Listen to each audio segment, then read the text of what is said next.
Hi, I'm Jody Adams. Welcome to Rialto, and today I'm going to make a grilled lobster and corn salad with a citrus vinaigrette and lots of herbs.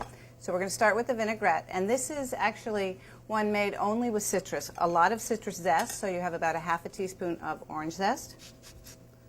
And I love my microplane. And about a half a teaspoon of lemon zest. You could put lime zest in here as well if you had some. So 3 tablespoons will be probably exactly about a half an orange. And then a lemon. A lemon, I think, typically runs somewhere between 3 and 4 tablespoons in terms of how much juice it produces. This one probably be about 3. And although I'm telling you to measure the juice, you know that lemons, some of them are more sweet than others. Some oranges are more sour than others. So you really are going to have to rely on your own sense of flavor. Okay, so I've got the zests and the juices. I need about a teaspoon of mustard and then a tablespoon of tarragon. And tarragon is one of those herbs that I think people don't use quite as much as they used to. I know that when I was growing up, it was the herb that my mother used a lot. It's very French. I think of it as being very French. And I'm just giving it a nice rough chop before it goes into the blender. And here we go. This will make a lot of noise. This is a Vita Prep, which is one of these monster wonderful blenders that does everything in about 2 seconds. You won't have this blender at home, probably. So your vinaigrette might take a little bit longer. I'm going to add a little salt, a little pepper, and about a half a cup of oil. Oops, I took the top on. Let's leave the top on. There we go.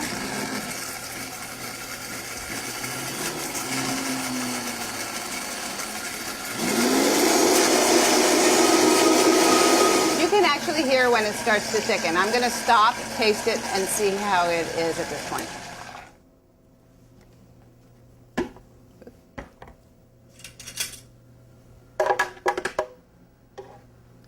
See, it has a nice thickness to it.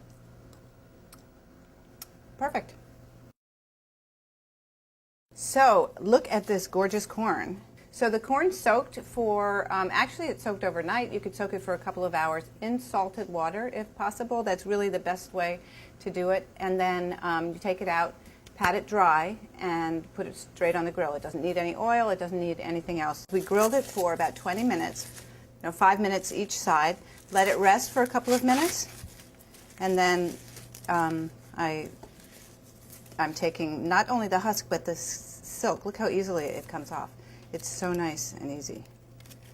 And the corn has steamed, but it's still tender. And I will, strip the corn off just by putting it in the bowl like this.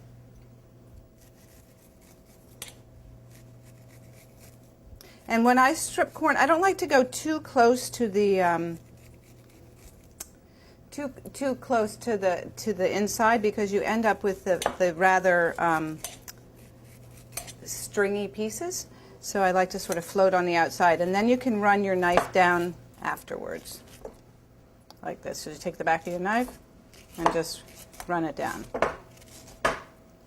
So the recipe calls for a cup of corn, and this beautiful big ear produced a cup of corn. I'll save this for myself for later.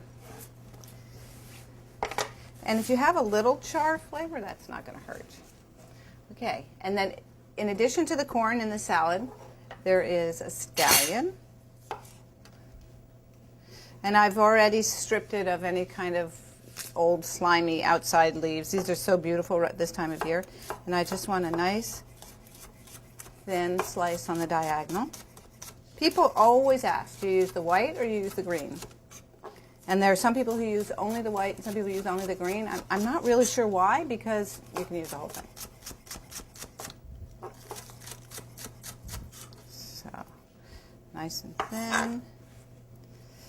Then about 2 tablespoons of basil, and you can roughly chop it, or you can just do this, because I like to think about herbs as really being part of a salad, not necessarily just a seasoning, but actually a green in the salad. And as you probably know, when you chop basil, if you chop it too much, it tends to bruise, darken. And then we have a little marinated tomato, which calls for some paprika. And this is sweet paprika. If you like smoky, you could add smoky. A little bit of honey, ginger and garlic, and some lemon juice.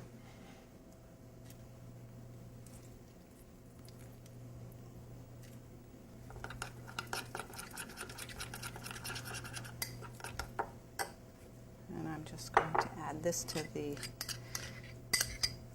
tomatoes.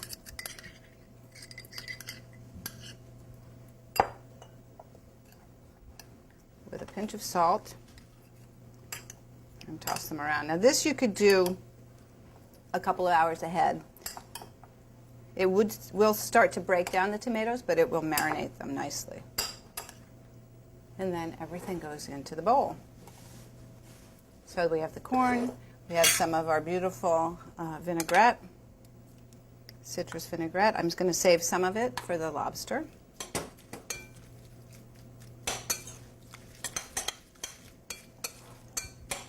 And I'm going to have to taste this just to make sure.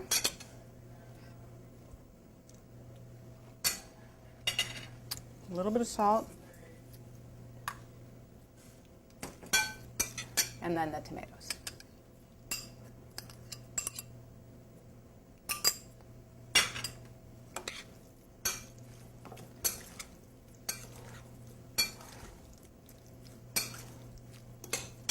Beautiful.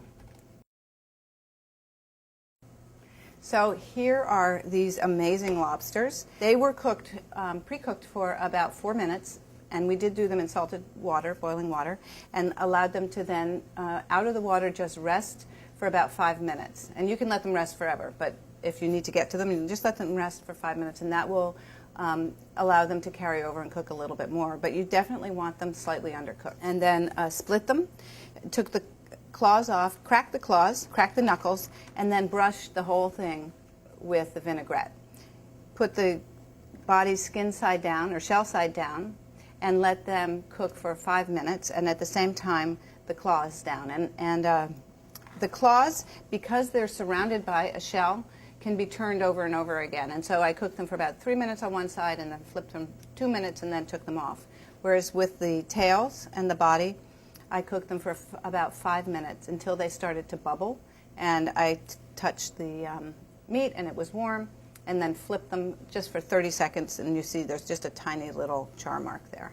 So now I'm going to make the lobster salad, and building it with a foundation of bibb lettuce, this gorgeous bibb lettuce, some avocados, and these are nice and ripe, but if you happen to have avocados that weren't quite ripe and you wanted to use them in a salad and you had a grill on, just grill them, because it will bring out a different kind of flavor, but it will definitely soften them and make them into something that will work very well in your salad.